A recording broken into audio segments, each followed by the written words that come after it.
Olá pessoal, sejam todos muito bem-vindos a mais uma videoaula. O assunto de hoje será sobre fisiologia cardiovascular. A maioria dos animais desenvolveu mecanismos para transportar substâncias entre várias regiões do seu corpo, ou seja, uma das principais funções da circulação é justamente promover o deslocamento de substâncias de um ponto para o outro. Dessa forma, para as esponjas, a água na qual vivem proporciona um meio para o transporte. Então, se nós formos fazer uma comparação entre os diferentes grupos zoológicos, nós vamos observar que o mesmo sistema, como o sistema circulatório, ele se apresenta de diferentes maneiras. Nesse caso aqui, dos poríferos, o que nós podemos observar? A água, no caso, o meio que circunda esse organismo, ela impulsiona o movimento dos flagelos e isso possibilita que esse deslocamento de massa de água, auxiliado também por esse movimento dessas células, faça com que as substâncias possam passar através dos diferentes canais do corpo das esponjas. Nesse caso aqui nós temos os porócitos, como vocês podem observar aqui, olha, por onde você observa a entrada de água. Então, as células aqui da superfície interna do corpo da esponja, dotadas desses flagelos, juntamente com um conjunto maior de estruturas do corpo da esponja, possibilitam esse movimento da água pelo interior do corpo da esponja. E isso facilita o quê? O transporte de substâncias, como é o caso dos alimentos. Nós também temos gases respiratórios, como é o caso do oxigênio que está dissolvido na água e que pode passar aqui por essas estruturas. Então vocês observem aí que a circulação para as esponjas ela ocorre de uma forma muito mais simples, auxiliada pelo movimento aí dos flagelos em células especializadas na superfície do corpo da esponja. E aí depois os resíduos, por exemplo, podem sair aqui por essa abertura, que nesse caso aqui é o ósculo, presente no corpo aí da esponja. Aqui você tem um esquema de uma esponja representativa e aqui você tem uma imagem de como seria externamente o corpo da esponja. Seguindo um pouco mais na escala dos grupos zoológicos, nós temos que entre os plateumintos, o sistema de trocas de substâncias e a circulação de um ponto para o outro é um pouco diferente. Por quê? Porque para os plateumintos, a distância de qualquer parte do corpo em relação à superfície é relativamente curta. Então, como vocês podem observar aí, nessa imagem de uma planária, que é um organismo representativo para esse grupo zoológico, tá? Esse filo dos plateumintos. Então, nós observamos aqui que esse animal, por ter um corpo achatado, possibilita uma troca de gases, por exemplo, né? E também de substâncias com o meio externo através da difusão. Então, você observa os gases respiratórios, tá? E as substâncias que precisam ser eliminadas do metabolismo são transferidas simplesmente por difusão, naturalmente em função do organismo ser de pequeno porte. Então, algumas coisas são simplificadas nesse grupo zoológico, aí como vocês podem estar observando. Só que, de fato, o sistema circulatório, por exemplo, ele vai sofrendo mudanças ao longo aí desses grupos zoológicos. Então, nós vamos ter sistemas cada vez mais complexos. Então, um sistema circulatório completo é totalmente reconhecível em grupos zoológicos, como é o caso dos anelídeos. cujos organismos mais representativos seriam as minhocas. Então, como você pode observar aí, você tem um conjunto completo de componentes, você tem aí uma bomba, nesse caso não é necessariamente um coração, como nós conhecemos dos vertebrados, mas aí são vasos sanguíneos que sofrem contração, mas aí também você tem um sistema de distribuição arterial, você tem capilares, você também tem um sistema venoso. Então, nas minhocas, existem dois vasos principais, como vocês podem estar observando aí.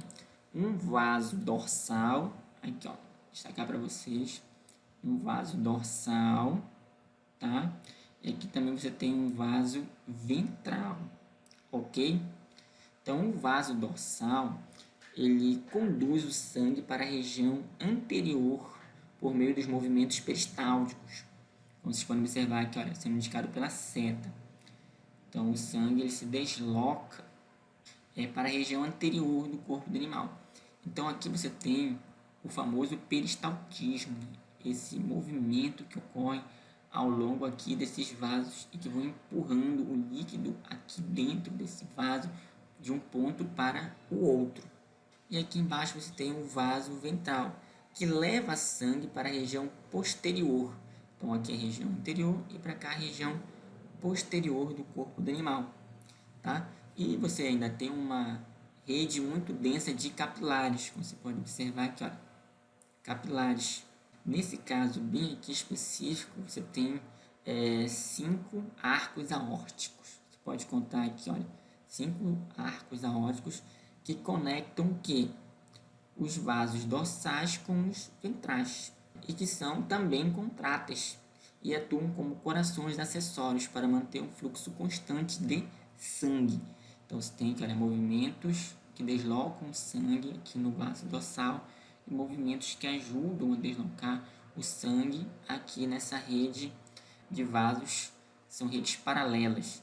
Então aqui nos anelídeos vocês observam um sistema circulatório completo. É algo bem mais elaborado do que nos plateumintos, como nós vimos anteriormente. Então aqui tem um esquema do corpo de um anelídeo, aqui tem uma imagem, né, representativa também, no caso aqui são minhocas, como vocês podem estar observando. Aí continuando, nesse caso aqui, nós vamos começar a introduzir uns conceitos que seriam os tipos de circulação, como por exemplo a circulação aberta e a circulação fechada. O que seria a circulação aberta? Então, a circulação aberta, ela é bem interessante, né? Na circulação aberta, o sangue ou a hemolinfa, ela sai do interior dos vasos e entra em contato direto com as células, tá? Por isso o nome é circulação aberta. Então, o que acontece? Não há vasos sanguíneos fazendo interface com as células ou conectando as artérias com as veias. Ok? Então, ela está presente em quem? Nos artrópodes, no caso dos insetos, por exemplo, na maioria dos moluscos e também em alguns invertebrados. No caso dos artrópodes, o sangue entra no coração através de abertura com válvulas, que são chamadas de ósteos. Você pode observar aqui, olha, no detalhe, aqui, ó, ósteos, vários ósteos aqui. E as contrações cardíacas impulsionam o sangue para dentro de um sistema arterial. Então, o sangue vai para a cabeça e depois para outros órgãos. Então, você observa que essas contrações possibilitam o deslocamento, nesse caso aqui, da hemolinfa pelo corpo aqui do animal. No caso aqui dos moluscos, o que você tem aqui, ó, no detalhe? Você tem um coração, aqui dá para a gente observar com bastante riqueza de detalhes. Então, no balãozinho aqui, que nós podemos destacar, olha, um sistema de vasos drena os espaços intercelulares, aqui, olha, os espaços entre as células, e direciona o sangue para o coração, tá? Mas você observa um contato direto desse material com as células. Ou seja, o sangue não circula dentro de um conjunto fechado aí de capilares. Não senhor. E quando é que isso ocorre, então? Isso ocorre na circulação fechada, tá ok? Na circulação fechada, o sangue está confinado em vasos por todo o seu caminho através do sistema vascular. Como vocês podem observar aí, no caso dos anelídeos, já apresenta uma circulação fechada. Assim, os componentes celulares do sangue estão confinados a um sistema de vasos. Quais seriam as vantagens desse sistema? O sangue pode se deslocar mais rápido pelos vasos e pode ser direcionado para tecidos específicos. Isso, de fato, é uma vantagem bastante significativa. E ele está presente também na maioria dos anelídeos, como é o caso aí das minhocas, nos moluscos, cefalópodes, no caso aí dos polvos, lulas, e em todos os vertebrados. Aqui no detalhe do balão, dizendo assim, em anelídeos, corações musculares bombeiam sangue através de um sistema fechado de vasos, como nós vimos no slide anterior. Tem aqui, olha, o vaso dorsal e o vaso ventral. E aqui você tem os corações acessórios, né? São justamente esses vasos paralelos aqui que também possuem a capacidade de realizar algumas contrações. E com isso ajudam no deslocamento aí dentro do sistema circulatório. Em relação à organização dos sistemas circulatórios dos vertebrados, ok? As principais diferenças no sistema vascular sanguíneo, envolvendo a separação gradual do coração em duas bombas separadas, conforme os vertebrados evoluíram. Então, você observa nitidamente aqui, nessa ilustração, um esquema comparando aqui os corações de diversos grupos de vertebrados. Nós temos desde peixes até os mamíferos, né, o grupo ao qual pertencemos. Então aqui você observa nitidamente uma divisão ou separação do coração em câmaras, tá? Até você ter aqui o coração dos mamíferos formado por 4 câmaras, ok? Então vamos analisar com mais detalhe esses eventos aí de forma separada, mas de uma maneira geral nós podemos observar aqui que de fato aconteceu uma evolução, né, da estrutura do coração, da anatomia do coração, da função do coração, né, desde lá da vida aquática, né, com a respiração branquial aqui dos peixes, para a vida completamente terrestre, né, com uma respiração pulmonar. Então, continuando, aqui nós podemos ver nessa ilustração uma comparação entre os sistemas circulatórios de alguns grupos zoológicos, nesse caso aqui dos peixes, ok? De anfíbios e também de mamíferos, como vocês podem observar aí na ilustração. Então vejam bem, sistemas circulatórios de peixe, anfíbios e mamíferos, eles evidenciam aí essa evolução da separação dos circuitos sistêmico e pulmonar nos vertebrados com respiração, tá, pulmonar, como vocês podem estar observando aqui. Então, desde dessa conexão do sistema circulatório aqui nos peixes, que ele entra em contato muito íntimo aqui, olha, com as trocas gasosas realizadas nas brânquias, até esse momento aqui em que nós temos uma evolução nesse sistema, quando nós comparamos com os vertebrados. O sistema circulatório entra em contato com a troca de gases por meio dos pulmões, respiração, digamos, que evoluiu essencialmente para o ambiente terrestre, tá? Como vocês podem observar aqui, ó, evolução aqui do sistema circulatório em íntima associação com o sistema respiratório, por uma vida no meio terrestre. Então é isso que nós vamos começar a analisar agora. Então, nesse primeiro caso, nos peixes, o que nós temos? O coração dos peixes contém 2 câmaras principais em série. No caso aqui seria um átrio e um ventrículo. Aqui, átrio e ventrículo, observe que está em série. Então, o sangue é bombeado do coração para as brânquias, onde é oxigenado. Depois vai para a aorta dorsal, vocês podem observar aqui, olha, a aorta dorsal, e aí ele vai ser distribuído para os órgãos do corpo. E finalmente ele retorna para o coração através das veias, né? através das veias o sangue vai voltar aqui para o coração. Essa circulação é do tipo simples. Então, o sangue ele passa apenas uma vez pelo coração. Vou até destacar aqui, ó. O sangue passando uma única vez pelo coração. Na circulação dupla, que é esse caso aqui, né? Já para anfíbios em diante, né? Mamíferos. O que acontece? Na circulação dupla, o sangue ele passa 2 vezes pelo coração. Então, o circuito que leva sangue do coração para o pulmão e do pulmão novamente para o coração é denominado de circulação pulmonar. Como vocês podem observar aqui, ela vai envolver o que? Os pulmões, tá? Por circulação pulmonar. Já o circuito que leva sangue do coração para os tecidos do corpo e deste para o coração é denominado de circulação sistêmica, ou seja, uma circulação muito maior. Como vocês podem observar aqui no detalhe, é uma circulação bem maior, né? Que envolve diferentes partes aqui do corpo, né? Vou colocar aqui no detalhe para vocês observarem, circulação sistêmica. E a circulação, ela pode ser também, ela pode ser incompleta, quando ocorre a mistura de sangue rico em oxigênio e sangue rico em gás carbônico. Isso acontece, por exemplo, nos anfíbios e répteis. Aqui nesse caso, em anfíbios, a circulação, tá ok? Ela é incompleta, que ocorre essa mistura de diferentes tipos de sangue.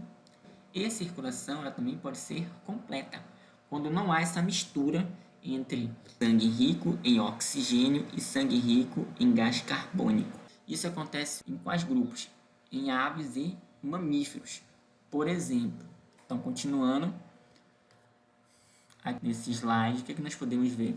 O coração de uma rã, como vocês podem ver aqui, olha, de uma rã, aqui no canto superior direito, tá?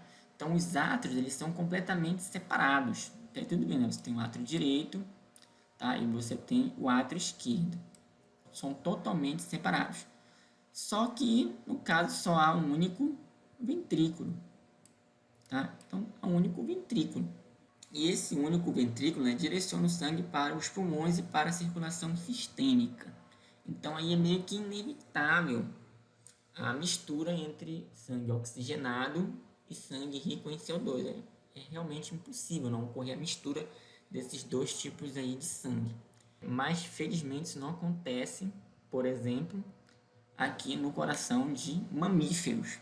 No caso dos corações de mamíferos, o que existe é a presença de 4 câmaras, 2 átrios e 2 ventrículos. Aqui no detalhe, átrio, olha. Átrio são essas câmaras aqui superiores. Observem aqui, olha, 2 átrios e 2 ventrículos, tá? Totalmente, olha, separados aqui, olha, totalmente separados. Tá? Essa ilustração aqui, nesse caso, é de um coração humano, tá? Então, é isso que nós vamos começar a analisar com mais detalhes nos próximos slides. Então, analisando aqui uma visão geral do sistema circulatório, nos termos mais simples, um sistema circulatório é uma série de tubos, seria no caso os vasos sanguíneos, veias, artérias, capilares, cheios de líquido, esse líquido aqui seria o sangue, e conectados a uma bomba, o coração, que vai justamente permitir o deslocamento desse líquido no interior desses tubos. Além disso, a função primária do sistema circulatório é transportar materiais, sejam eles quais forem, para e de todas as partes do corpo. Entenderam essa ideia aí? Para todas as partes do corpo e de todas as partes do corpo. Então, o que nós temos? Materiais que entram no corpo seriam o quê? Oxigênio, nutrientes e água.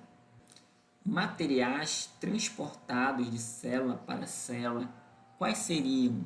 Por exemplo, você tem anticorpos, você tem hormônios, materiais que saem do corpo. E aí sabemos que existem vários materiais que podem sair do corpo humano, entre eles resíduos metabólicos, calor, né, através da dissipação, CO2, por exemplo. O coração humano, de uma forma geral, ele é uma bomba que faz o sangue circular pelos vasos sanguíneos. Então, aqui nessa ilustração, nós podemos ver esse esquema aí, olha. O sistema circulatório, no caso aqui humano, como vocês podem observar, juntamente com a associação entre os diferentes vasos sanguíneos, tá bem representativo aí, como vocês podem observar. Então, o sistema circulatório ele é um circuito fechado, no caso aqui dos mamíferos. O coração é uma bomba que faz o sangue circular através de um sistema. Então, vocês podem observar aqui esse sistema. Então, as artérias, elas levam o sangue para o coração. Okay? Então, vamos dar uma analisada aqui. Você tem o coração. Então, os vasos sanguíneos que levam o sangue para o coração são, no caso, as veias. As artérias, elas levam o sangue do coração, tá, para as outras partes do corpo. Então, continuando, nós podemos observar o quê? Que tanto as artérias quanto as veias, elas transportam o sangue rico em oxigênio ou em baixas concentrações de oxigênio. Então, como vocês podem observar, tanto um tipo de vaso sanguíneo quanto o outro transportam muito oxigênio e pouco oxigênio. Mas a diferença principal entre as artérias e as veias, basicamente em relação à função, seria essa. Ok? As veias trazem sangue para o coração, das diversas partes do corpo, e as artérias levam sangue do coração para as outras partes do corpo. Então, nesse esquema representativo, nós podemos ver um pouquinho melhor como está a distribuição da circulação sanguínea aqui pelo corpo humano. Uma perguntinha, olha, por que o sangue flui? Tá? Então, vamos começar a entender um pouco mais esses conceitos: pressão, volume, fluxo e resistência. Conceitos que geralmente nós estudamos mais na física, mas aqui vai ser muito importante para compreendermos a fisiologia do sistema cardiovascular. Então, o que nós temos aqui? A resposta para essa pergunta pode ser a seguinte: é que líquidos e gases, eles fluem a favor de gradientes de pressão. Esse ΔP aqui vai ser o nosso gradiente de pressão. De regiões de pressão mais elevada, para regiões com pressão mais baixa. Tá? Então, por isso que você vai ter aí uma diferença. Ou seja, você vai ter aí um gradiente. Então, vamos entender melhor aqui na ilustração. Então, você tem aqui, olha, um ponto de maior pressão e pontos de menor pressão. Então, aqui nessa representação gráfica, nós temos pressão sanguínea sistêmica. Ela é medida em milímetros de mercúrio. Ok? E aqui a pressão sistêmica em alguns pontos. Por exemplo, na aorta. Observem só essa pressão na aorta. Olha, ela é quase 100 milímetros de mercúrio. Ou seja, a aorta é um vaso, né, de grosso calibre, está saindo do coração. Então a pressão realmente na aorta é muito alta. E à medida que o sangue vai se deslocando ao longo dos vasos sanguíneos, saindo da aorta, passando para as artérias, arteríolas, que são vasos sanguíneos de menor calibre, até os capilares arteriais, tá? Depois os capilares venosos, aí depois passa para as vênulas. Olha só a pressão como já está diminuindo aqui, ó. Já está em menos de 40 milímetros de mercúrio. Aí vai para as veias, até chegar nas veias cabas superior e inferior, a pressão está muito baixa. Ok? Como vocês podem observar que ela é menos de 20 milímetros de mercúrio. Mas é importante que dá um pouco de pressão para fazer com que o sangue possa chegar ao coração.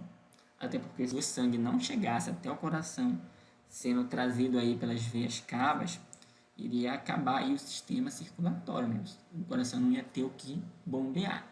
Então, felizmente, há ainda essa pressão. Embora pouca, mas ela existe. Isso é importante. Ok? Então, gradiente de pressão na circulação sistêmica, ele é realmente muito importante. De um modo geral, a pressão média do sangue na circulação sistêmica, ela varia desde 93 milímetros de mercúrio, tá? Na aorta. Aqui nós podemos observar, olha, essa variaçãozinha aqui, tá? Até poucos milímetros de mercúrio nas veias cabas. Tudo bem? Então, essa é a diferença de pressão de um ponto a outro que gera o nosso gradiente de pressão e que é essencial para que o sangue possa se deslocar. A pressão em um líquido é a força exercida pelo líquido no seu recipiente. Então, vamos analisar aqui o seguinte, tá? No coração e nos vasos sanguíneos, a pressão é normalmente mensurada, tá, em milímetros de mercúrio, só para não esquecer. Se o líquido não está em movimento, a pressão exercida é denominada de pressão hidrostática. Então, aqui nessa ilustração, o que nós podemos observar? O líquido ele não está em movimento, ele estaria em repouso. Mas nós sabemos muito bem lá da física, né? Mesmo aquela física que nós aprendemos no ensino médio, que um corpo ele está em movimento e repouso dependendo do seu referencial. Mas, deixando-se um pouquinho de lado e olhando aqui, você está como observador, vendo esse objeto aí contendo um líquido, você observa, né, que nesse contexto o líquido ele não está em movimento. Então aí você tem uma pressão hidrostática. Então a pressão hidrostática é a pressão exercida nas paredes de um recipiente por um líquido que se encontra dentro dele. Então você vê aqui que o líquido está exercendo uma pressão aí na parede do recipiente. Então a pressão hidrostática ela é proporcional à altura da coluna de água. Então você tem uma pressão, por exemplo, aqui nesse ponto, que é com certeza diferente da pressão nesse outro ponto aqui. São pressões diferentes. A pressão nesse ponto aqui embaixo, né, no final aqui da coluna de água, ela é maior do que a pressão aqui. Em um sistema no qual o líquido está em movimento, a pressão cai com a distância à medida que a energia é perdida devido ao atrito. Então, o que nós observamos aqui? Quando o líquido está em movimento, né, a pressão ela vai caindo. Então, vocês podem observar aqui, olha, a coluna de água. Olha que interessante nesse ponto aqui. Então, você tem pressões diferentes aqui em diferentes pontos. E o atrito, nós vamos ver, ele é muito importante quando nós começamos a estudar a questão do deslocamento do sangue. Né? Porque para o sangue se deslocar, ele precisa de vasos sanguíneos. Só que esses vasos também eles geram uma resistência ao deslocamento do líquido, ok? E é isso que nós vamos começar a olhar com mais detalhes nos próximos slides. Então, como vocês podem observar aqui, se as paredes de um recipiente cheio de líquido se contraem, a pressão exercida sobre o líquido no recipiente aumenta, sem alterar o volume. Então, quando nós paramos e começamos a pensar no coração, naqueles movimentos de contração e relaxamento, o que acontece? Você imagina que quando o coração sofre uma contração, tá ok? Nesse caso aí você está observando aí uma contração nos ventrículos, tá? Então essa pressão exercida aí internamente no coração pela contração dos ventrículos, ela vai aumentar essa pressão aqui dentro. Isso é importante para promover o deslocamento do sangue para outras áreas dentro do coração. Então a pressão aumenta, aqui, olha, a pressão ela vai aumentar nesse líquido se houver uma alteração, o que? Exatamente no volume, né, que esse líquido está ocupando aí, né? Quando nós falamos em volume, não é o volume do líquido, o volume do líquido vai ser sempre o mesmo, mas o espaço que esse líquido ocupa vai ser reduzido, ok? Então, com esse espaço menor para esse líquido poder estar ocupando, vai haver um aumento aí da pressão. Então, continuando, o sangue ele flui de uma área de maior pressão para uma área de menor pressão, como nós vimos lá naquele gráfico que mostrava lá a pressão sanguínea desde a aorta até as veias cabas. Esquematicamente, o que nós podemos observar aqui? Tá? Nós temos aqui um esquema que mostra aqui dois pontos. Aqui você tem a pressão nesse ponto 1 e a pressão aqui nesse ponto 2. A diferença entre essas duas pressões é que gera o gradiente de pressão. Então seria aqui P1 menos P2. Então aqui você teria uma pressão mais alta e aqui você tem uma pressão mais baixa. Então, só vai existir fluxo se houver uma diferença entre essas duas pressões, tá ok? Então, o líquido ele flui somente se existir um gradiente de pressão positivo, ok? Então, regiões de alta pressão e regiões de baixa pressão. Uma outra coisa importante é o seguinte, o fluxo de sangue ele é proporcional ao gradiente de pressão. Isso é expresso aqui através dessa fórmula, né? Que o fluxo de sangue aqui, olha, ele é proporcional ao gradiente de pressão. Quanto maior for esse gradiente de pressão, maior será o fluxo de sangue. Tudo bem? Então, intuitivamente, você já imagina. Sem gradiente de pressão, não há o que, pessoal? Não há fluxo. É o que a gente pode observar em várias situações. Então, aqui, o que você tem? Nesse tubo, aqui nesse exemplo, a pressão absoluta, o que? Ela é de 100 milímetros de mercúrio, aqui, ó, nesse ponto, tá? Mas ela também é de 100 milímetros de mercúrio nesse outro ponto, em cada extremidade. Então, se você fizer uma conta rápida, 100 menos 100 é zero. Então, você não tem um gradiente de pressão positivo. Se você não tem um gradiente de pressão, então você não vai ter o fluxo. Então, ele é zero. Então, não existindo um gradiente de pressão, você não tem aí fluxo pelo tubo. O fluxo depende do gradiente de pressão e não da pressão absoluta. Isso é uma outra coisa importante. Então, se vocês observarem aí no esquema, você tem dois tubos idênticos que podem apresentar pressões absolutas muito diferentes, mas o mesmo fluxo. Então, observem aqui, olha, nesse ponto aqui a pressão é de 100 e aqui é de 75, ok? Então, isso gera uma pressão positiva de quanto? 25 milímetros de mercúrio. Então, aí existe o que? Fluxo. A mesma coisa você observa aqui, ó, 40 milímetros de mercúrio e 15. Aqui você vai ter um gradiente de pressão positivo, 25 milímetros de mercúrio. Então, aqui também há fluxo de sangue. E uma coisa importante é o seguinte, que o fluxo depende do gradiente de pressão e não da pressão absoluta. Porque o que você observa aqui? O gradiente de pressão, nesse primeiro caso, é 25 e aqui também é 25. Como o gradiente de pressão é o mesmo nesses dois tubos aqui, o que acontece com o fluxo? Ele é igual, não muda. Mesmo você tendo pressões diferentes, olha, aqui em cima, 100, 75, 40, 15. Não importa. O fluxo, ele não depende da pressão absoluta.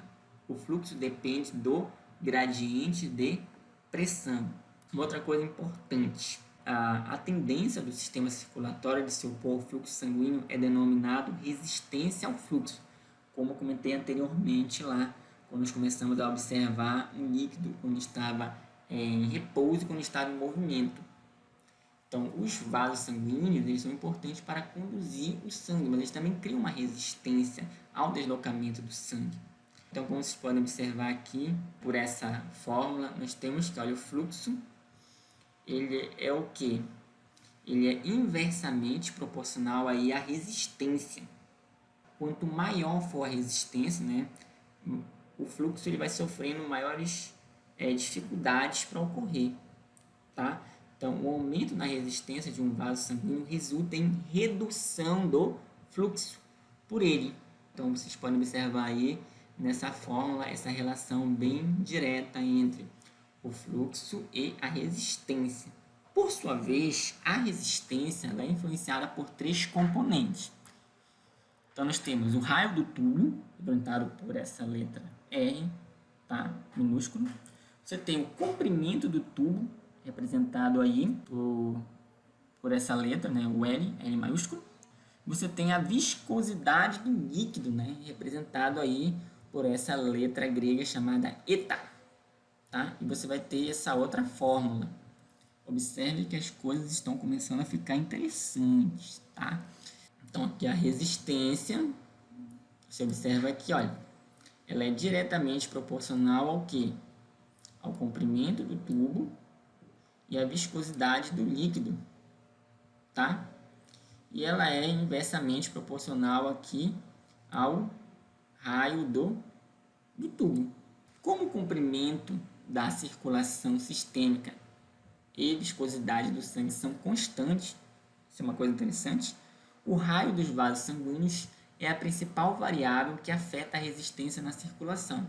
Então, aquela fórmula que vocês viram anteriormente, ela ficou um pouco mais fácil, mostrando que a resistência tem essa relação aí com o raio do tubo. Então, você observa que a resistência ela tem essa relação aqui com o raio. Tá? O raio elevado a quarta. Então, para ficar mais fácil a compreensão, vamos analisar aqui alguns exemplos. Então, aqui você tem um recipiente com um líquido, podemos imaginar que seja água, por exemplo. Aqui você tem que esse recipiente, né, um cilindro, ele tem aqui dois tubos, né?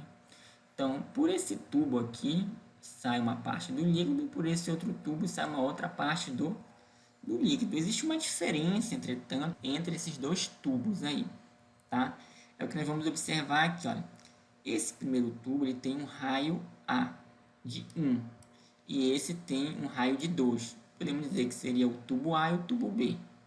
Então, aqui você vai ter o volume do tubo A, e aqui você vai ter o volume do tubo B. Então, você observa que um dos recipientes ele está se enchendo de água mais rápido do que o outro. Mas por que será que isso aconteceu? Porque à medida que o raio do tubo diminui, a resistência ao fluxo aumenta.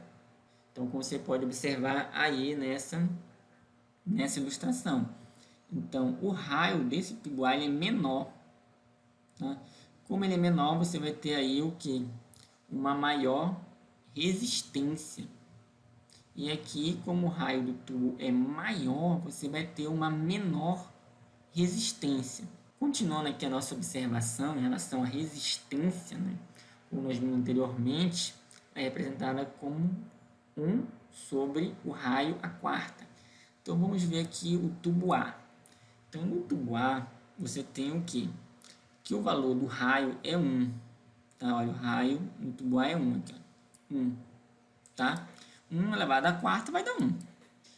E aqui, no tubo B, esse tubo aqui, você tem que o raio elevado a quarta vai dar um valor diferente, porque o raio é 2. Então, 2 elevado a quarta dá 16.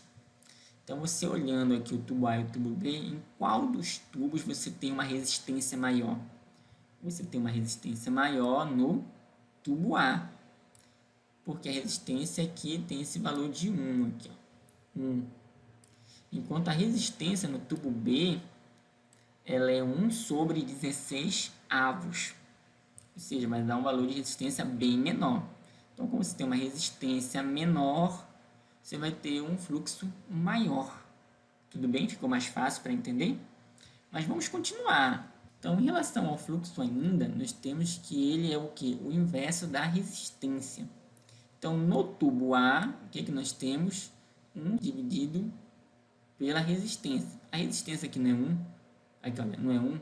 1 dividido por 1 dá 1. Já no tubo B, a resistência é 1 sobre 16 avos. Aqui, olha. 1 dividido por 1 sobre 16 avos. Lembrando lá da matemática do ensino médio, onde você tem o primeiro pelo inverso do segundo, você vai ter isso aqui, olha, 16. Tá? Então, você observa aqui no tubo A o fluxo é de 1 e no tubo B o fluxo tem um valor de 16. Ou seja, no tubo B o fluxo ele é bem maior. Não é à toa que você vê que o recipiente está quase cheio aqui, olha, bem cheio. Enquanto aqui não chegou na metade. Tá? Então, tem essa diferença aí. Então, fazendo uma analogia com algo do nosso cotidiano, eu não sei se algum dos senhores já tiveram experiência de usar uma mangueira de jardim para verificar o deslocamento da água.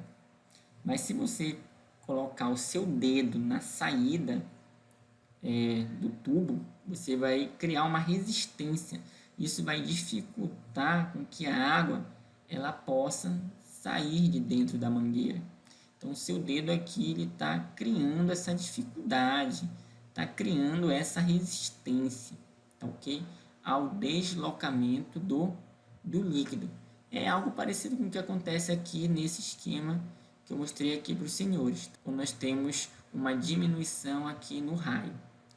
A taxa de fluxo E o volume de sangue que passa em um dado ponto do sistema por unidade de tempo.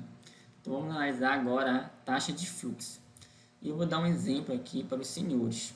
O fluxo de sangue pela aorta, ok, de um homem que pesa 70 quilos em repouso é de cerca de 5 litros por minuto. Isso porque ele está em repouso, né? Então, você observa aí que a taxa de fluxo ela é considerável, 5 litros por minuto. Na circulação, uma outra coisa importante, o fluxo ele é expresso em litros por minuto. Por isso que está aqui, olha, litros por minuto. Mas também pode ser expresso em mililitros por minuto. Velocidade do fluxo, aí já é um outro conceito. É a distância que um dado volume de sangue percorre em um dado período de tempo. Tá? A velocidade do fluxo é uma medida de o quão rápido o sangue flui ao passar por um ponto. Isso é a velocidade do fluxo. Em contrapartida, a taxa de fluxo, que mensura quanto sangue, no caso o volume, passa por um ponto em um dado período de tempo. Tá? Então tem essa diferença aí. Pegando aí um exemplo do nosso cotidiano para ficar mais fácil a compreensão dos senhores, imagine a seguinte situação. Né? Se você olhasse para uma porta aberta, o número de pessoas que passam pela porta em 1 minuto é a taxa de fluxo de pessoas, ok? O quão rápido essas pessoas estão passando pela porta é a sua velocidade. Existe uma relação, tá, entre velocidade e taxa de fluxo. Tá? Taxa de fluxo representada aqui pela letra Q, ok? Numa área de secção transversal A de um tubo. Então, existe aqui essa relação, tudo bem? Entre velocidade, tá? Que ela é igual a taxa de fluxo dividida pela área de secção transversal. Então, vamos analisar melhor isso agora nessa ilustração. Quanto mais estreito o vaso, maior é a velocidade do fluxo. Dê uma olhada aqui, ó. Imagine essa seguinte situação aqui, tá? Então, você tem aqui, olha, o fluxo de um líquido, pode ser água, provavelmente água aqui, né? Aqui você tem um ponto X e aqui você tem um ponto Y. E aqui você tem o A, né? Que é a área de secção transversal aqui. Então, nesse caso aqui, ela é de 1 centímetro ao quadrado no ponto X. E essa área aqui de secção transversal, no ponto Y, ela é de 12 centímetros ao quadrado. A taxa de fluxo, representada pela letra Q, ela é de 12 centímetros cúbicos por minuto. Então, o que nós temos? Olha que relação interessante. Nós temos aquela fórmula, né? V igual a Q sobre A, onde V é a velocidade, o nosso Q é a taxa de fluxo, tá? E o A é a área de secção transversal. Então, vamos ver como é que isso é representado em cada situação. No ponto X, que é esse ponto aqui, o que nós temos? V é igual a taxa de fluxo, quanto é? 12 centímetros cúbicos por minuto, aqui, ó, no numerador, formando essa parte, tá? E no denominador que nós temos a área de secção transversal, que é 1 centímetro ao quadrado. Resolvendo essa conta aqui super difícil, o que nós temos? 12 centímetros por minuto. Você ainda lembra, né? Porque você só tem 12 centímetros. Você corta aqui, olha, 2 com esses 3 aqui, sobra 1, tá?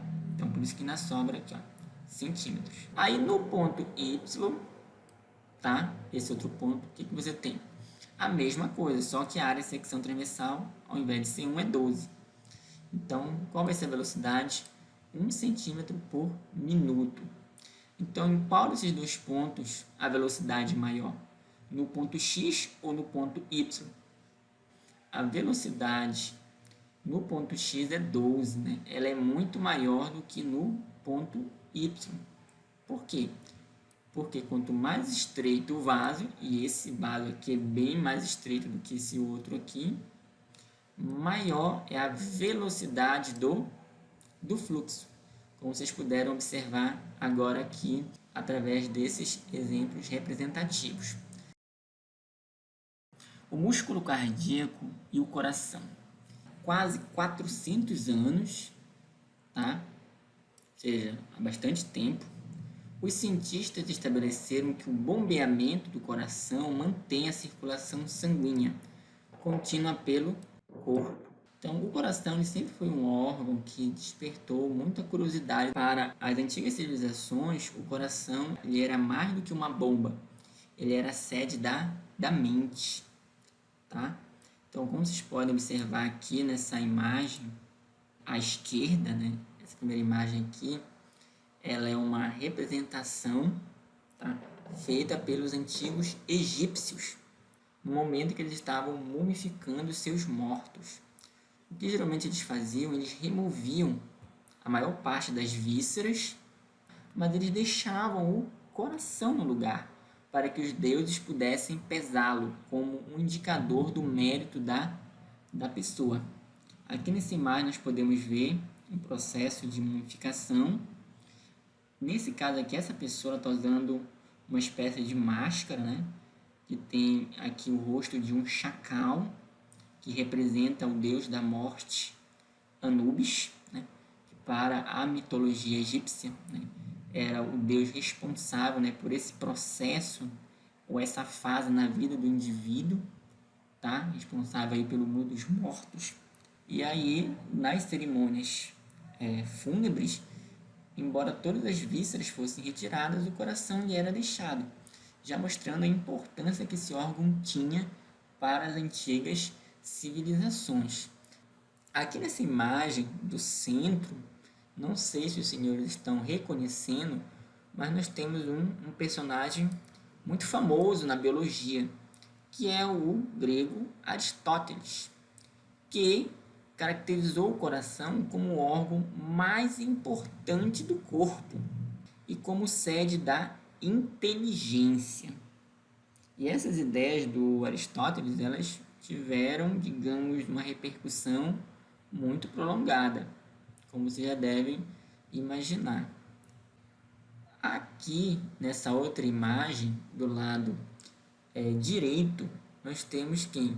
William Harvey, que foi um dos primeiros cientistas a descrever o funcionamento do sistema circulatório. Tá? Então, você observa que ao longo do tempo, a compreensão da importância do coração ela foi sendo modificada.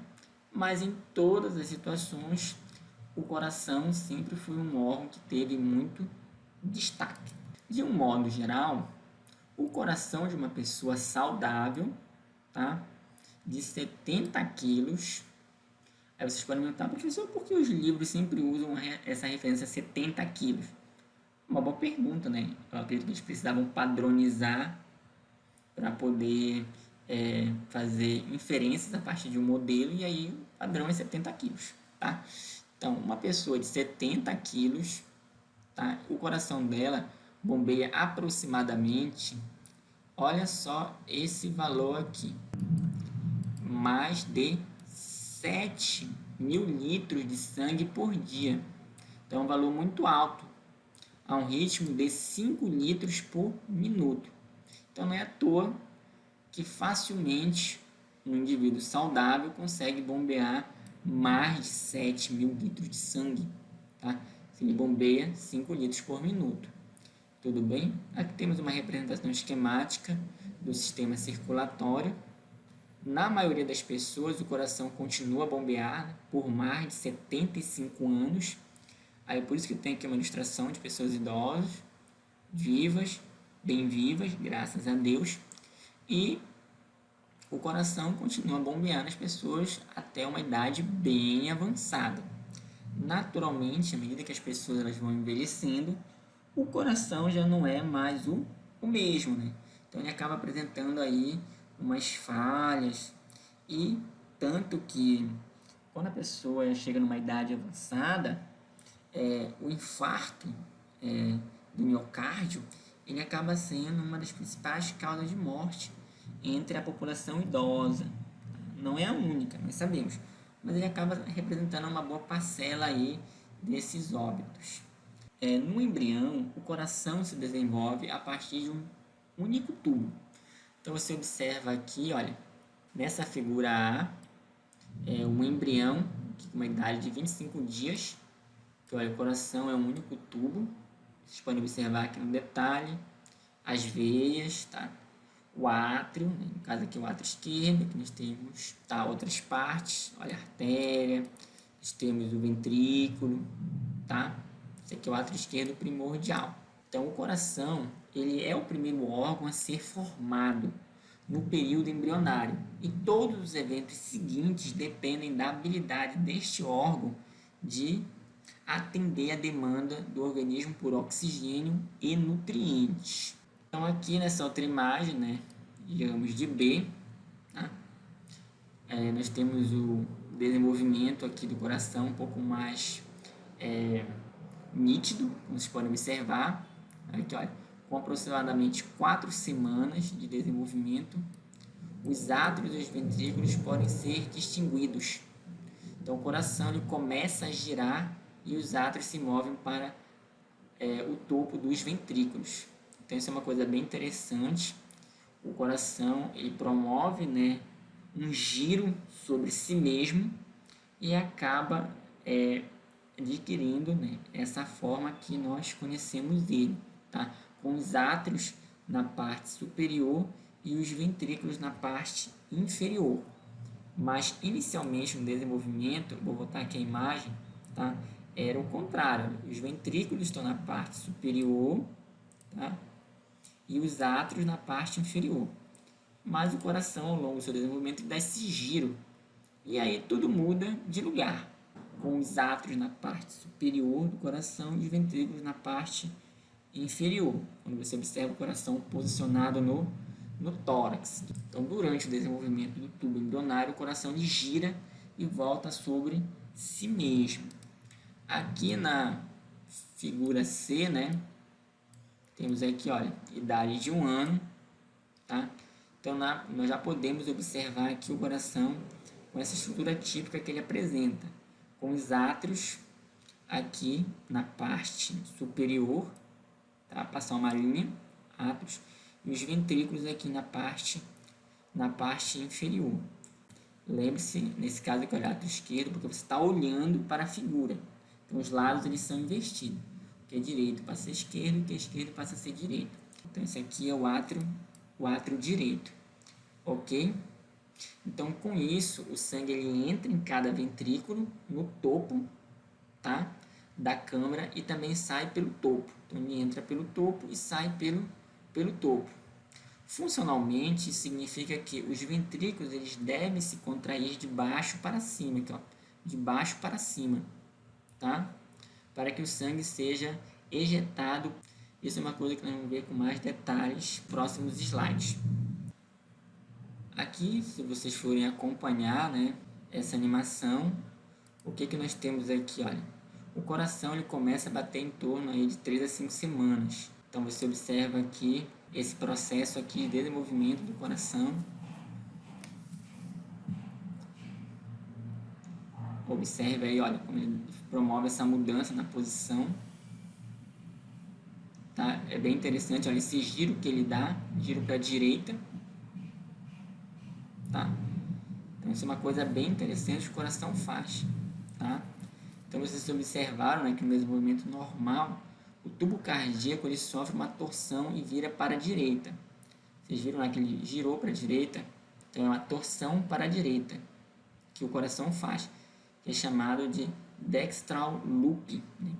Essa volta que ele faz para o lado direito, e isso no desenvolvimento normal. Então, isso resulta no desenvolvimento do ventrículo direito sobre o lado direito do coração e no desenvolvimento do ventrículo esquerdo sobre o lado esquerdo do coração, tá? É um processo assim bem interessante. Então, o coração ele é um órgão muscular que está localizado no centro da cavidade torácica e possui 4 câmaras. Então, vamos observar aqui na ilustração esse processo. Então, nós temos aqui, olha, o coração, se dispõe no centro do tórax, como vocês podem observar. Nós temos o osso externo, tá? Nós temos as costelas, aqui, olha, no detalhe nós temos o diafragma, tá? Aqui, olha, o ápice do coração e a base do coração. Aí você vai perguntar, professor, mas por que o ápice fica embaixo e a base fica em cima? Porque o coração sofreu, como vocês viram lá no slide anterior, ele sofreu essa torção e essa inversão. Aqui nós também temos a posição das válvulas, pode chamar valvas ou válvulas, tá?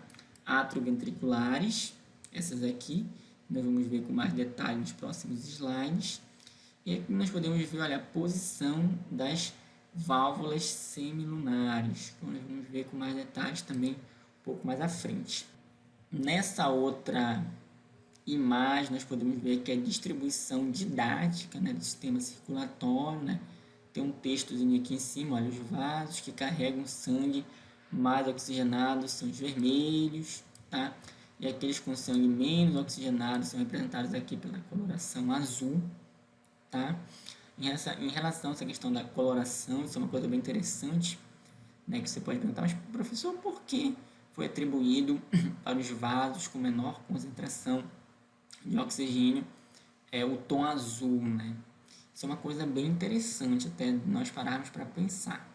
De um modo geral, a hemoglobina saturada de oxigênio, ela chama-se oxihemoglobina e tem cor vermelho vivo, né? Então, se você for fazer essa observação, né, histologicamente, você vai observar ela ter uma cor vermelho vivo, tá? E ao passar pelos capilares, ok? Parte do oxigênio é liberado aos tecidos, e isso é uma função, naturalmente, né? Tem que ser realmente liberado. E a hemoglobina é reduzida, formando-se uma quantidade de desoxihemoglobina de cor azulada. Então, por isso que se escolheu a cor azul aqui, para fazer a representação didática, tá? Que em condições normais não pode ser percebida como alteração da coloração da pele.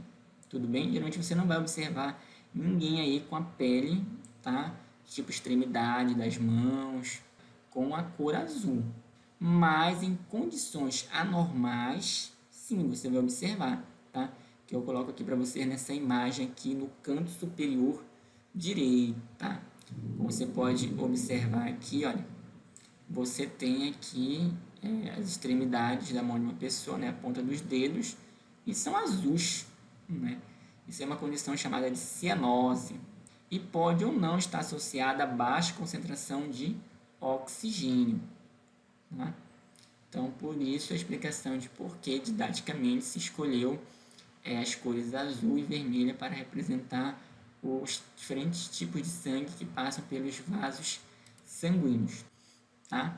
Então, aqui nós podemos observar o coração nesse cantinho aqui, do lado esquerdo, tá? Que você pode observar à direita. E aqui no centro é o coração, né? Junto aos pulmões. Aqui que ele coloca, olha, o coração está no lado ventral da cavidade torácica, entre os pulmões, né? Muito importante. Então, aqui no detalhe, ele traz essa estrutura aqui, olha. Observem bem essa estrutura, tá? O coração, pessoal, ele é envolvido por um saco membranoso resistente, bem aqui, olha, que é chamado de pericárdio, ok? Muito importante, tá? E o pulmão também é envolvido, né, por uma espécie de saco membranoso, né, uma proteção.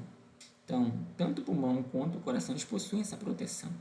Então, quando nós formos olhar os dois órgãos aqui em contato mais próximo, nós vamos ouvir falar nessas estruturas. Então, aqui no caso aqui dos pulmões, olha, nesse detalhe aqui, tu consegue ver a estrutura do pulmão, tá? Você tem aquilo que nós conhecemos como a pleura, tá? A pleura é uma membrana dupla formada por uma camada externa, tá? Chamada de pleura parietal. Então, observando aqui, olha, vou colocar aqui, olha, a pleura parietal. Aqui, olha, no caso aqui dos pulmões. Só que no caso do coração, tu também tem uma estrutura equivalente, né, mais externa. Seria aqui, olha, o pericárdio parietal. Seria a camada mais externa. Para os pulmões, nós ainda temos aqui, olha, a pleura visceral. Então, observando aqui, olha, que seria a pleura visceral? Ela reveste diretamente os pulmões. Fazendo uma analogia, nós também temos aqui, olha, o pericárdio visceral. Essa estrutura, né, chamada de pericárdio visceral, ele está revestindo aqui, olha, o coração. Então, observe que são analogias que nós podemos fazer entre o coração e os pulmões. E entre essas duas camadas está a cavidade pleural, no caso aqui dos pulmões, a cavidade pleural, que olha entre as duas pleuras. E aqui também você vai ter a cavidade pericárdica, tá? Entre o pericárdio visceral, tá? E o pericárdio parietal. E no caso dos pulmões, né, existe um líquido entre essas duas camadas, que no caso aqui seria o líquido pleural para os pulmões, e para o coração seria o líquido pericárdico. Aqui nós podemos ver na parte superior algumas outras estruturas do coração, tá? E o posicionamento dele entre os pulmões. Podemos também ver o coração, né, visto de cima, podemos dizer assim, né? Olha, visão superior, num plano transverso. Podemos ver, olha, os átrios, átrio direito, aqui, olha, o átrio esquerdo, bem como outras estruturas aqui ao redor do coração, como é o caso aqui dos próprios pulmões, né? Como vocês podem observar. Tem também aqui, olha, você pode observar o pericárdio, né? Tá? Envolvendo aqui, olha, o coração, tá? E é uma estrutura bem interessante. Aqui nós podemos observar no detalhe o coração visto externamente. Então, aqui você tem, olha, átrio direito, tá? Que você vai ter do outro lado o átrio esquerdo, tá? Que você tem, olha, ventrículo esquerdo, tá? Então, o coração ele é composto principalmente pelo músculo cardíaco ou miocárdio. E as células musculares miocárdicas, elas são ramificadas. Então, aqui no detalhe, mostrando aqui para vocês, as células que compõem o músculo cardíaco, tá? São as células musculares miocárdicas. Elas têm essas ramificações aqui, tá? E elas têm um único núcleo também, isso é importante de ser destacado, e são ligadas umas às outras por essas estruturas aqui, tá? Estou observando aqui, olha, são junções especializadas, conhecidas como discos intercalares, tá aqui, ó, discos intercalares, que vão unir aqui essas células musculares miocárdicas, tá? No coração. Mais à frente vamos analisar com mais detalhes essa estrutura. Aqui nós temos uma imagem que possibilita a visualização anatômica interna do coração, tá? Então nós temos aqui a anatomia desse órgão tão importante, ok? Então eu destaco para os senhores aqui algumas partes que compõem o coração internamente. Então, inicialmente nós temos os átrios, tá? Átrio direito, átrio esquerdo, ventrículo, tá? Ventrículo direito, ventrículo esquerdo. Observe que a parede aqui, olha, do ventrículo esquerdo, ela é mais espessa, né? Isso ajuda até mesmo na hora de fazer a contração do músculo cardíaco, gera uma pressão bem maior aqui nessa região, super importante para conduzir o sangue através de uma distância bem maior, que no caso é a circulação sistêmica, tudo bem? O que mais nós temos? Temos as válvulas, né, ou válvulas atrioventriculares, aqui, ó. Se tu tem um átrio aqui, o ventrículo, então as válvulas entre um e outro são chamadas de válvulas átrio aqui em cima, ventriculares, ou simplesmente de AV, olha, atrioventriculares. Temos essas válvulas do lado direito, aqui, olha, elas são chamadas de tricúspide, e as válvulas atrioventriculares do lado esquerdo são chamadas de bicúspide ou mitral. Também temos aqui, olha, as válvulas semilunares, tá? Essa aqui está localizada aqui numa região muito estratégica, tá? De saída do sangue do ventrículo, tá? Direito, tá aqui, como você pode observar, olha, válvulas semilunares pulmonar, o sangue está sendo direcionado aqui para os pulmões, como você pode observar pelas artérias pulmonares. E aqui nós também temos, aqui dá para observar que, olha, bem lá atrás, aqui, olha, nesse pontinho, nós também temos as válvulas semilunares, que estão localizadas na aorta, né? Que o sangue vai ser direcionado para as diversas partes do corpo. Esse nome semilunares, né? Nome bem curioso, cara. Válvulas semilunares, elas foram denominadas assim em função da sua forma, né? Que a primeira pessoa, né, que observou, né, os primeiros pesquisadores que analisaram essas estruturas, acharam que essas válvulas elas eram semelhantes a uma lua crescente. Por isso o nome aí de lunar, tá? Na composição aí dessa palavra. Então, outra coisa que é importante lembrarmos, né, em relação à contração do músculo cardíaco, ela recebe o nome, né, de sístole. Então, a sístole é a fase de contração do coração, onde o sangue é bombeado para os vasos sanguíneos. Então, os átrios passam por essa fase de sístole, os ventrículos também, tá?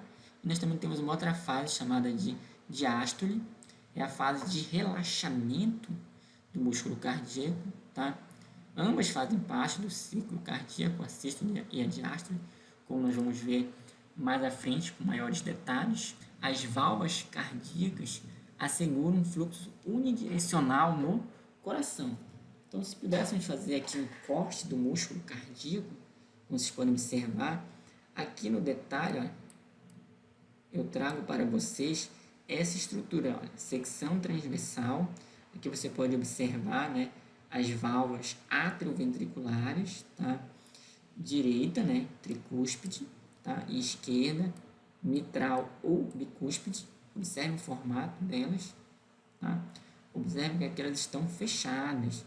E o que acontece com as válvulas semilunares? Elas estão abertas, porque isso é muito importante. Isso não acontece por acaso, tá? Porque durante a contração dos ventrículos, as válvulas ou válvulas atrioventriculares permanecem fechadas.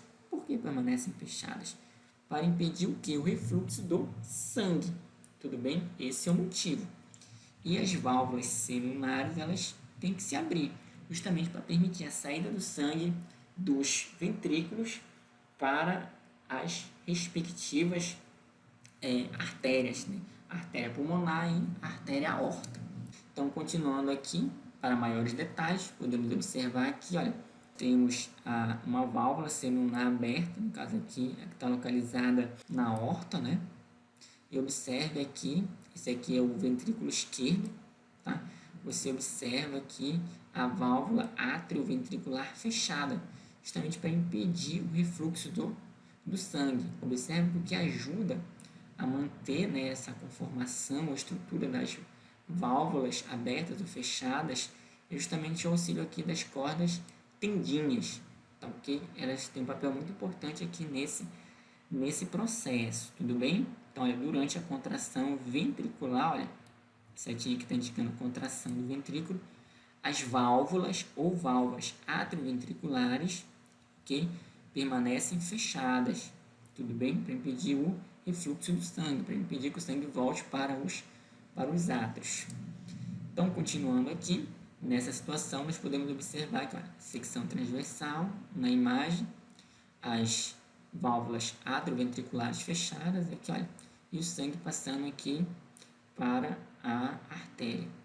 Aqui, numa outra situação, na inversa, as válvulas atrioventriculares abertas e as válvulas semilunares fechadas, tá? Como vocês podem observar aqui. Então, vocês podem observar aqui, olha, que quando o sangue ele passa dos átrios e vai para os ventrículos, as válvulas atrioventriculares se abrem. Aqui as setas são coloridas porque elas indicam o tipo de sangue que está entrando aqui para os ventrículos, tá? Sangue rico em oxigênio, né? Setinha vermelha. E aqui sangue rico em CO2, tá? Com baixa concentração de oxigênio. Então, quando o sangue ele chega aqui nos ventrículos, tá? Você observa que as válvulas semilunares estão fechadas. Por quê? Porque antes desse sangue chegar aqui nos ventrículos, os ventrículos já tinham sangue e esse sangue ele saiu dos ventrículos e foi para onde? Para as artérias. Então, para que esse sangue não volte das artérias de novo para os ventrículos, as válvulas semilunares ficam fechadas. É o que ele diz aqui, olha, nessa parte aqui da ilustração, tá? Que as válvulas semilunares elas se fecham, justamente para impedir esse refluxo de sangue para os ventrículos, aqui, ó, durante o momento do relaxamento, em que as válvulas atrioventriculares estão abertas e permitem a passagem novamente do sangue dos átrios para os ventrículos. Você tem aqui, olha, a contração dos átrios, o sangue é direcionado deles para os ventrículos, né, que estão relaxados, tá?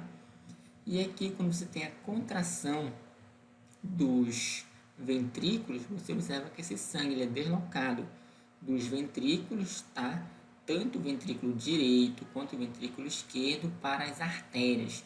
No caso aqui a artéria pulmonar e aqui a artéria aorta. Então aqui as válvulas semilunares elas ficam abertas para permitir a passagem desse sangue, tá? E depois elas se fecham justamente para impedir o refluxo do sangue. Então aqui podemos analisar nessa pequena animação aqui o deslocamento do sangue. Quando ele chega aqui, olha, nos átrios e depois ele passa para os ventrículos. Então aqui, olha, nos átrios para os ventrículos, ele vem aqui da veia cava superior e veia cava inferior, tá? Passa aqui, olha, para a artéria pulmonar.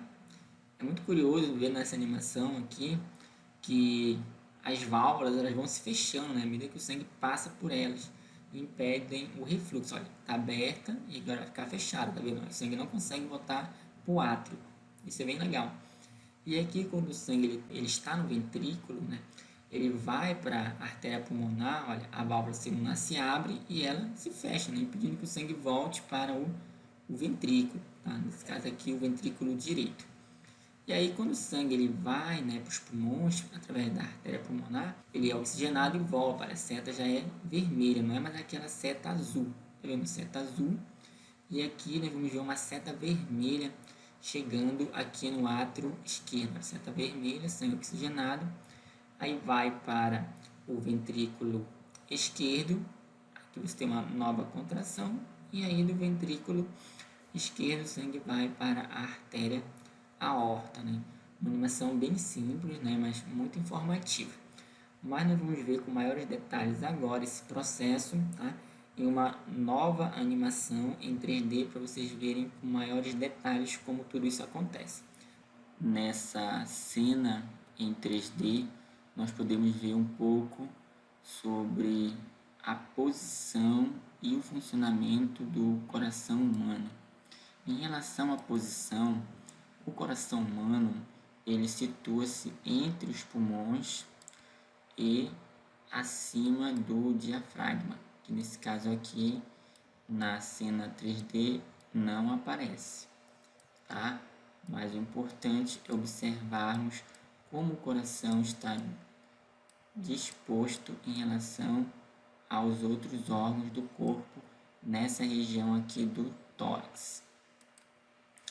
De um modo geral, nós podemos observar aqui que o coração humano ele tem os movimentos de contração e o relaxamento que direcionam o fluxo de sangue para uma determinada região. Então, aqui nós podemos observar no tórax o coração humano sofrendo esses movimentos de contração e relaxamento. Didaticamente, também podemos observar os vasos sanguíneos destacados na cor azul e na cor vermelha, lembrando que os vasos sanguíneos destacados na cor azul, eles levam sangue rico em CO2, com baixos níveis de oxigênio. E os vasos sanguíneos destacados em vermelho, eles estão levando sangue rico em oxigênio. Tudo bem? Nós podemos observar um pouco melhor a distribuição dos vasos sanguíneos pelo corpo humano. É uma rede bem interessante de distribuição de sangue que atravessa os membros superiores e inferiores, como vocês podem observar. Em relação ao coração humano em si, nós podemos observar externamente ele sendo formado aqui por essas diferentes regiões. Então podemos observar aqui a veia cava superior, que traz o sangue rico em CO2 para o coração. Aqui podemos observar também aqui atrás a artéria pulmonar.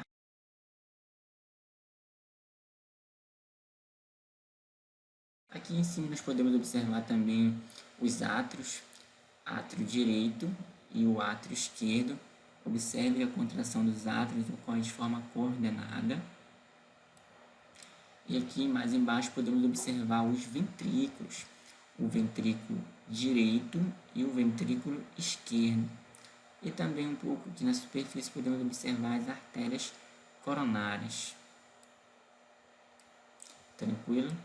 Então o coração é um órgão bastante interessante, tem um tamanho aproximado de um punho humano fechado, aquela vista ele pela parte de baixo, a vista dele aqui pela parte de cima. Então o coração ele realiza essas contrações que proporcionam o deslocamento do sangue para regiões específicas. Agora analisando um pouco mais a anatomia do coração, internamente, podemos ver aqui, olha, os átrios, em detalhe, olha, átrio direito, átrio esquerdo e os ventrículos, ventrículo direito e o ventrículo esquerdo. Observe que entre os átrios e os ventrículos existem algumas estruturas que auxiliam no deslocamento do sangue, que são as válvulas ou válvulas. Só relembrando, né, entre o átrio direito e o ventrículo direito nós temos uma válvula, que é a válvula tricúspide. Aqui no detalhe vocês podem observar aqui, olha, a válvula tricúspide. Aqui também, olha, a válvula tricúspide. E ela possui esses cordões tendíneos que auxiliam aqui no fechamento e na abertura delas, quando o sangue se desloca. Aqui do outro lado, no coração esquerdo, como também é chamado, né, o lado esquerdo do coração, nós temos aqui, olha, o átrio esquerdo. Estão observando aqui, olha, o átrio esquerdo. E aqui temos o ventrículo esquerdo. E entre o átrio e o ventrículo, nós temos uma válvula, ou válvula, que é a bicúspide, ou mitral. Observe aqui, olha, em detalhe. E ela também possui os cordões tendíneos. Então, de um modo geral, essas válvulas têm um papel muito importante aí no fluxo sanguíneo. Se vocês observarem aqui, nós também temos as válvulas semilunares. Elas estão justamente aqui, olha, localizadas nessa região das artérias. Nesse caso aqui nós temos uma válvula semilunar na artéria, né, que vai levar o sangue para os pulmões, por isso o nome dela é artéria pulmonar. E aqui nós temos uma outra válvula semilunar, tá? Justamente localizada nessa região da artéria, em que o sangue vai para diferentes partes do corpo, né? Ele vai para a circulação sistêmica. Nesse caso aqui seria a artéria aorta. Tudo bem? Então, internamente o coração tem essas estruturas aqui, de modo geral e resumidamente falando. Vamos dar uma olhada agora no funcionamento do coração. Em relação ao funcionamento do coração, vocês podem observar o deslocamento do sangue. Didaticamente, você observa que o sangue rico em CO2 está destacado na cor azul e o sangue rico em oxigênio está destacado na cor vermelha aqui, ó. Então observe que o sangue ele chega nos átrios, aqui, ó, essa região dos átrios, ok? E ele é deslocado para os ventrículos. Os átrios sofrem uma contração, a sístole, e o sangue é deslocado para os ventrículos. Então os ventrículos eles vão se encher de sangue, até o momento em que os ventrículos também sofrem uma contração coordenada. Os ventrículos também sofrem uma sístole, que é uma fase aí do ciclo cardíaco. O ventrículo ele se relaxa, sofre um relaxamento, Nesse caso aqui, olha, relaxamento é a diástole, tá? E aí ele pode se encher de sangue. E aí depois que ele está cheio de sangue, tanto o ventrículo direito quanto esquerdo, ele sofre uma contração, a sístole. E o sangue ele é direcionado para uma outra região.